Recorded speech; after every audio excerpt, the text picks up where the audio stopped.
me I'm new here. What? You're new to the school? You don't know about coal country? I got this.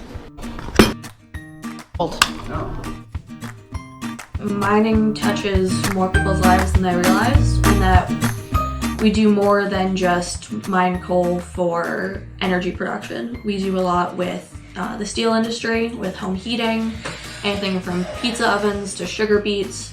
We do a lot of variety industries besides just energy production, and that goes for mining as a whole.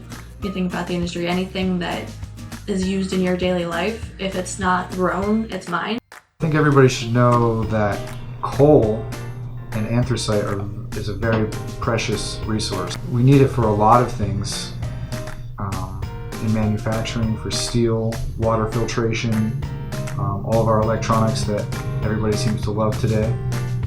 It goes into a lot more than just home heating. Mining's made a lot of advancements in the past 100, 200 years, especially when you consider not only from an environmental standpoint, from all the regulations that we're beholden to with the health and safety standards that are in place to make sure that everybody returns home from work safely every day, as well as just the technological advancements. We started out mining just with a pickaxe and a shovel underground and using manual labor to move equipment, and now we've got large haul trucks and excavators that move equipment of autonomous haul trucks where operators aren't even in the cab to run the equipment. That's happening elsewhere in the world.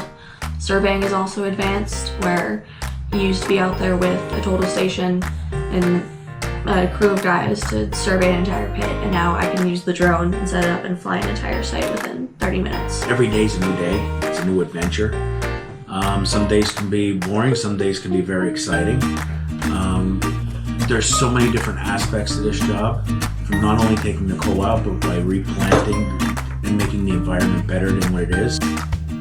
A lot of the mining that's being done today is more environmental friendly, helping stuff that was done back in the 60s and 70s, and which in return makes it better for our wildlife.